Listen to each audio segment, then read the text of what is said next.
मैं मुकेश एडवोकेट सभी क्षेत्रवासियों और भारतवासियों का अभिनंदन आभार व्यक्त करते हुए आज हम गणेश चतुर्थी के शुभ अवसर पर अपने भारतवासियों को शुभकामनाओं के साथ गणेश चतुर्थी के उद्देश्य के संबंध में अपने कुछ विचारों को रखने का प्रयास करेंगे। आप सभी जानते हैं भगवान गणेश जी हमारे परम पूज्य प्रथम पूजनीय विघ्नहर्ता हैं।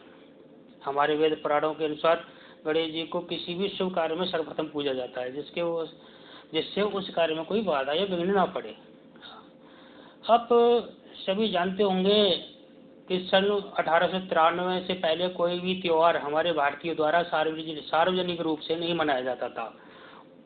क्यों? उसका एक कारण था,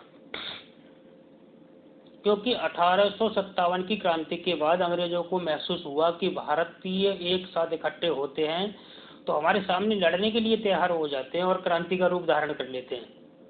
वो ये सोचने लगे कि भारतीयों को एक जगह इकट्ठा होने से रोकना है, तो उन्होंने पुलिस एक्ट बनाया और पुलिस को इतने अधिकार दे दिए कि भारतीयों में डर को आसानी से पैदा किया जा सके। इसी के चलते अंग्रेजों के जमाने के एक अधिकारी रहे E.F. देवू, मतलब E.F. देवू, जिन्होंने 1861 में धारा 144 बनाई और लागू करवाई, जिसको आप सभी जानते हैं कि अगर चार या पांच से ज्यादा लोग एक साथ दिखे तो बिना किसी कारण को पूछे आपको जेल में डाल दिया जाएगा। और ये अंग्रेज जब भी किसी तरीके से हिंदुस्तानियों का हरासमेंट करना चाहते थे तो उसका कानून बना देते थे। तो और बाद में जब अरेस्ट करते थे या किसी को जेल भेजते थे या इस पर अगर अत्याचार करते थे तो कहते थे हम तो कानून का पालन कर रहे हैं। इसी तरीके से उन्होंने धारा 144 बनाई, तो बिना किसी कारण को पूछे आपको जेल में डाल दिया जाएगा। इसी के साथ अंग्रेजों ने भारतीयों में इतना डर पैदा कर दिया कि अगर कोई बिना हथियार के एक भी पुलिस वाला गांव में दिख जाए तो लोग घरों में छिप जाते थे या फिर खेतों में जाकर छिप जाते थे। इसीलिए कोई भी भारतीय त्योहार सार्वजनिक रूप से नहीं मनाया जाता था और ये सिलसिला 1893 तक चला। तो हमारे एक श्रेष्ठ नेता रहे माननीय लोकमान्य बाल गंगाधर तिलक, जो पेशे से वकील थे। उनके मन में एक विचार आया कि जब तक भारतवासियों के दिलो दिमाग से अंग्रेजों का डर नहीं निकाला जाएगा तब तक कोई भी अंग्रेजों से लड़ने के लिए सामने नहीं आएगा और डर को निकालने के लिए भारतीयों को इकट्ठा होना पड़ेगा। अब इकट्ठा करने के लिए क्या करें? तो उन्होंने सोचा कि हम भारतीय भगवान में आस्था बहुत रखते हैं और हम सब की सनातन धर्म की संस्कृति बहुत मजबूत है और जब भी कोई समस्या आती है तो भगवान की पूजा अर्चना करते हैं। इसलिए कुछ ऐसा किया जाए कि हमारा उद्देश्य भी पूरा हो सके और भारतीयों के मन से अंग्रेजों का डर भी निकाला जा सके। इसलिए लोकमान्य जी ने सबसे पहले पुणे के एक गांव में गए और वहां लोगों को बताना शुरू किया कि हम गणपति जी का उत्सव सार्वजनिक रूप से मनाएंगे और पहले हम गणपति जी को अपने घर में लेके आएंगे, उसके बाद उनकी पूजा करेंगे, इतने दिनों तक पूजा करेंगे, उसके बाद हम विसर्जन करेंगे। वो सारी व्यवस्थाएं उन्होंने समझाई, लोगों को समझाया क्या करना है, कैसे करना है। गणपति तो लोगों ने पूछा कि बताओ इसको किस तरीके से सार्वजनिक रूप से मना सकते हैं। तो लोकमान्य जी ने कहा कि आप जो है अपने यहाँ पर गणपति मंडल बनाओ। फिर महाराष्ट्र के गांवों में जाकर शुरू किया और लोगों को बताना शुरू किया कि गणपति जी का त्योहार सार्वजनिक रूप से मनाना है और डरने की कोई बात नहीं है। हम सब विघ्नहर्ता गणेश जी के सानिध्य में हैं, विघ्नहर्ता गणेश जी हमारी रक्षा करेंगे और हम सभी को विघ्नता गणेश जी पर पूर्ण विश्वास होना चाहिए। तो लोगों ने पूछा कि इसके लिए करना क्या है, तो लोकमान्य जी ने कहा कि हम जगह जगह पर गणपति मंडल बनाएं और उसमें कार्यकर्ता शामिल किए जाएं। लेकिन एक बात याद रखनी है कि अंग्रेज इसका विरोध करेंगे, मारेंगे, पीटेंगे, तो डरना नहीं है। तो लोगों ने गणपति मंडल बनाने शुरू किए। यहाँ एक बात और बता दूं कि माननीय लोकमान्य जी को लगा कि मैं जो वकालत करता हूँ वो तो अंग्रेजों की अदालत है और मुझे तो अंग्रेजों को देश से बाहर निकालना है, तो मुझे नहीं लगता कि मुझे वकालत करनी चाहिए और वकालत के चलते मेरा जो उद्देश्य है उसको भी पर्याप्त समय नहीं दे पा रहा हूँ। तो उन्होंने वकालत छोड़ने का एक क्रांतिकारी फैसला लिया कि मुझे वकालत नहीं करनी है। तो उनके परिवार वालों ने भी इसका विरोध किया कि वकालत कर नहीं करोगे तो घर खर्च कैसे चलेगा। तो उन्होंने बोल दिया जैसे चलेगा वैसे चल जाएगा, सब चलेगा जैसे भी चलेगा। और जगह जगह पर गणपति मंडल बनवाने लगे। तब उन्होंने गणपति जी का वो तो और जगह जगह पर गणपति मंडल बनवाने लगे। तब उन्होंने गणपति जी का महोत्सव सार्वजनिक रूप से मनाने का ऐलान किया और 1893 में गणपति जी का उत्सव सार्वजनिक रूप से मनाया गया। जब अंग्रेजों को ये पता चला कि गणपति मंडल बनने लगे हैं तो वो मंडल के अध्यक्ष वगैरह जो होते थे उन पर झूठे मुकदमे लगाकर उनको जेल में डाल देते थे। लेकिन लोकमान्य जी की प्रेरणा इतनी जबरदस्त थी कि लोग जेल जाने से भी नहीं डरते थे और लोग पीछे हटने को तैयार नहीं होते थे। ये प्रक्रिया 1893 से 1905 तक चली और जब लोकमान्य जी को लगा कि अब काफ़ी लोग मेरे साथ जुड़ गए हैं और लोगों का डर भी खत्म हो गया है, ये विश्वास हो गया, तो उन्होंने अंग्रेजों के खिलाफ स्वदेशी आंदोलन चलाने का प्रस्ताव गणपति मंडलों के सामने रखना शुरू किया।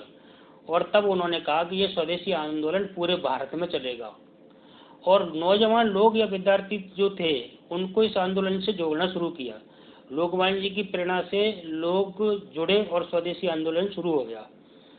आप जानते हैं सन 1905 में अंग्रेजों का एक ऑफिसर था लॉर्ड कर्जन, उसने बंगाल का बंटवारा कर दिया जिसको हम बंगाल का विभाजन के नाम से जानते हैं।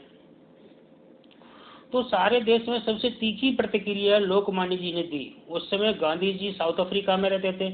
आप जानते हो कि लोकमान्य जी एक अखबार निकालते थे, उसका नाम था केसरी। तो केसरी अखबार में बंगाल के विभाजन का विरोध जताने के लिए उन्होंने एक जबरदस्त संपादकीय लेख लिखा।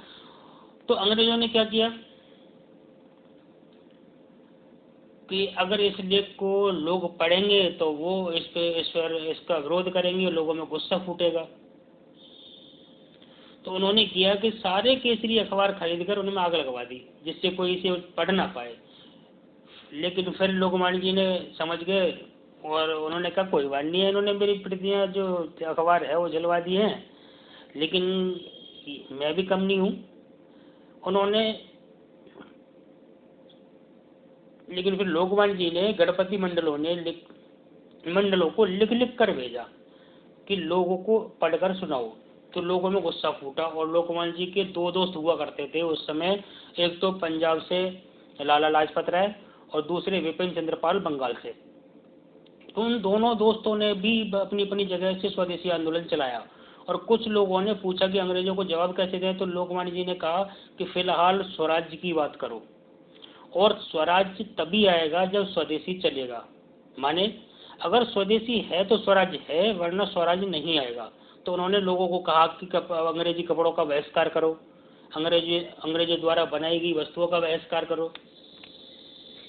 और गणपति मंडल वालों ने गांव-गांव जाकर, दुकानों पर जाकर अंग्रेजों द्वारा बनाई गई वस्तुओं का बहिष्कार कराया और किया। लोगों को समझाया कि अंग्रेजों को भगाना है, स्वराज्य बनाना है तो स्वदेशी अपनाओ। और तब स्वदेशी आंदोलन अपने इस चरम पर पहुंच गया कि पहली बार भारत में अंग्रेजों ने घुटने टेके, पहली बार भारत में अंग्रेज हारे। वो कैसे हारे? वो स्वदेशी आंदोलन की ताकत की वजह से। और सन 1911 में अंग्रेजों को बंगाल का विभाजन वापस लेना पड़ा।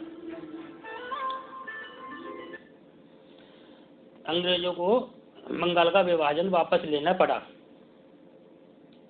फिर पूरे भारत में समझ में आ गया कि स्वदेशी आंदोलन कितना कारगर है। तो लोगों ने सोच लिया कि इसमें बहुत दम है, अब इसको नहीं छोड़ना है। उसके बाद लोकमान्य जी की तबीयत खराब होने लगी और गांधी जी 1915 में साउथ अफ्रीका से वापस आए। तो लोकमान्य जी ने गांधी जी से मिले और कहा कि जो स्वदेशी आंदोलन का पौधा मैंने लगाया है, अब ये तुमको सींचना है। अब तुम स्वदेशी आंदोलन आपको चलाओ, स्वदेशी आंदोलन को आपको चलाना है। तो गांधी जी ने कहा कि ये तो बहुत अच्छा है। और गांधी जी ने उसमें एक बात और जोड़ दी कि हम चरखा चलाकर गांधी जी ने उसमें एक बात और जोड़ दी कि ये अच्छा है कि हम अंग्रेजों के बनाए हुए कपड़े को नहीं पहनेंगे, लेकिन फिर भी पहनना तो कुछ है ही, इसलिए हम चरखा चलाकर अपना कपड़ा बनाएंगे और कपड़ा पहनेंगे। तो खादी बनना शुरू हो गया। फिर थोड़ा थोड़ा उत्पादन शुरू हो गया और अंग्रेजों का जो कपड़ा लंकाशायर, मानचेस्टर और लिवरपूल से आता था वो बिकना बंद हो गया। और 1930 में ऐसा समय आया कि महिलाएं, बच्चे, नौजवान, बुजुर्ग सभी जेल जाने को खुशी से तैयार रहते थे और पूरी तरह से खत्म हो गया था डर अंग्रेजों का।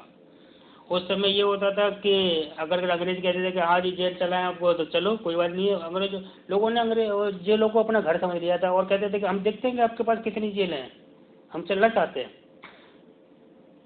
और सन 1937 में ही अंग्रेजों ने तय कर लिया था कि हमको भारत छोड़ना पड़ेगा और फिर दूसरा विश्व युद्ध शुरू हो गया और अंग्रेज पूरी तरह से बर्बाद हो गए और 1947 में भारत को छोड़कर अंग्रेज चले गए।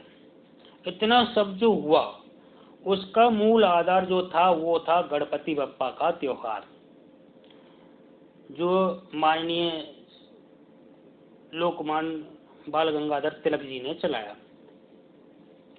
आज मैं आप सभी को गणेश चतुर्थी के शुभ अवसर पर सभी को हार्दिक शुभकामनाओं के साथ बस यही कहना चाहूँगा कि माननीय लोकमान्य जी की प्रेरणा लेकर जो गणपति बप्पा का त्योहार हम मनाने जा रहे हैं, तो लोकमान्य जी की जो भावना रही इसके पीछे उनका भी अनुसरण करना आवश्यक है।